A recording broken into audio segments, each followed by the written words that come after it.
அனைவருக்கும் எஸ்பி ஸ்லோகாஸின் இனிய வணக்கம்.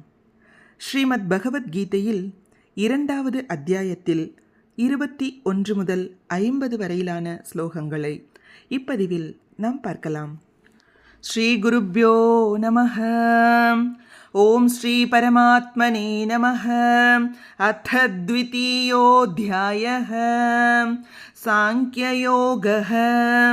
ஸ்ரீ பகவானுவாச்ச வேதா விநாசினம் நித்யம் யயேனமஜமவ்யயம் கதம் ச புருஷः பார்த்த கம் घातयति हन्तिकम् வாசாம்சி ஜீர்ணானி யதா விஹாய நவானி கிருண்ணாதி நரோபராணி ததா ஷரீராணி விஹாய ஜீர்ணானி அன்யானி சய்யாதி நவானி தேஹி நைனம் சிந்தந்தி சஸ்திராணி நைனம் தஹதி பாவகः ந சைனம் க்லேதயந்த்யாபः ந சோஷயதி மாருதः अच्छेद्योऽयमदाह्योऽयम् अक्लेद्यो शोष्य एव च नित्यः सर्वगतस्थाणुः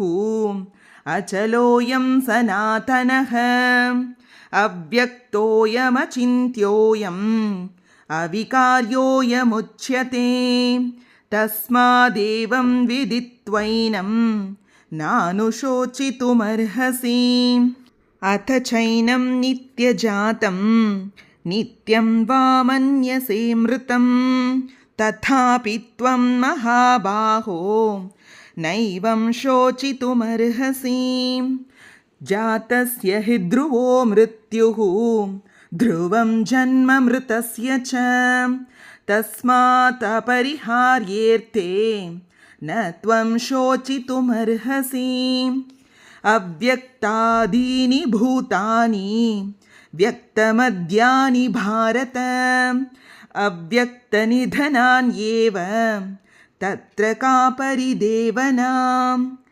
आश्चर्यवत् पश्यति कश्चिदेनम् आश्चर्यवद्वदति तथैव चान्यः आश्चर्यवच्चैनमन्यः शृणोति श्रुत्वाप्येनं वेद न चैव कश्चित् देही नित्यमवध्योऽयं देहे सर्वस्य भारत तस्मात् सर्वाणि भूतानि न त्वं शोचितुमर्हसि स्वधर्ममपि चावेक्ष्य न विकम्पितुमर्हसि धर्म्याद्युद्धात् श्रेयोऽन्यत् क्षत्रियस्य न विद्यते यदृच्छया चोपपन्नं स्वर्गद्वारमपावृतं सुखिनः क्षत्रियाः पार्थ लभन्ते युद्धमीदृशम्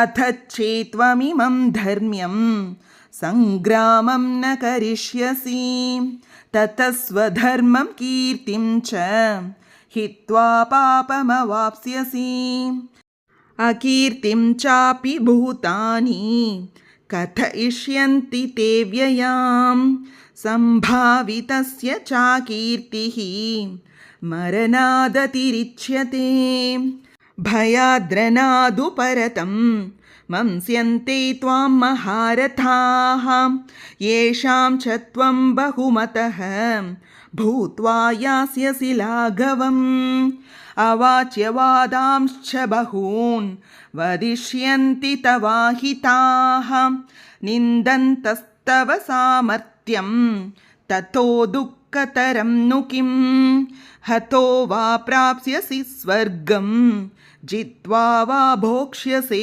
महीम् तस्मात् उत्तिष्ठ कौन्तेय युद्धाय कृतनिश्चयः सुखदुःखे समे कृत्वा लाभालाभौ जयाजयौ ततो युद्धाय युज्यस्व नैवं पापमवाप्स्यसि येषा ते विहिता साङ्ख्ये बुद्धिर्योगे त्विमां शृणु बुद्ध्या युक्तो यया पार्थ कर्मबन्धं प्रहास्यसि नेहाभिग्रमनाशोऽस्ति प्रत्यवायो न विद्यते स्वल्पमप्यस्य धर्मस्य त्रायते महतो भयात् व्यवसायात्मिका बुद्धिः एकेह कुरु नन्दन बहुशाखाह्यनन्ताश्च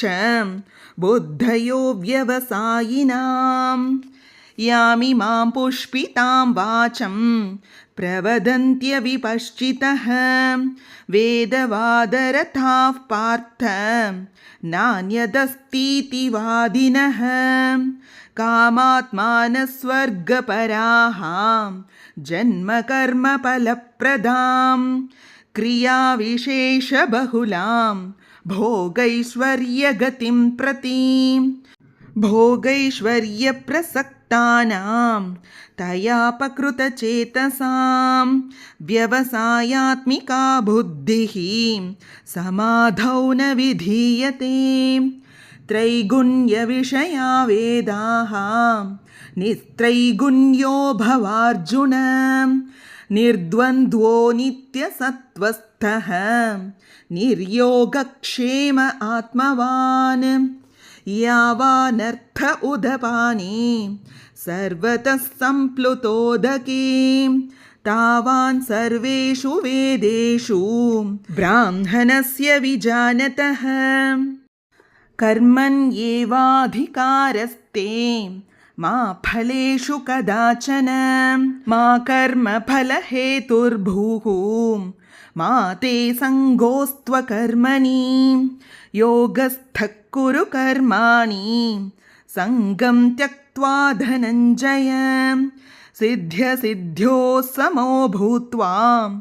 समत्वं योग उच्यते दूरेण ह्यवरं कर्म बुद्धियोगात् धनञ्जय बुद्धौ शरणमन्विच्छ कृपणाः फलहेतवः बुद्धियुक्तो जहातीह उभे सुकृतदुष्कृते तस्माद्योगाय युज्यस्व யோகக்கர்மசு கௌஷலம்.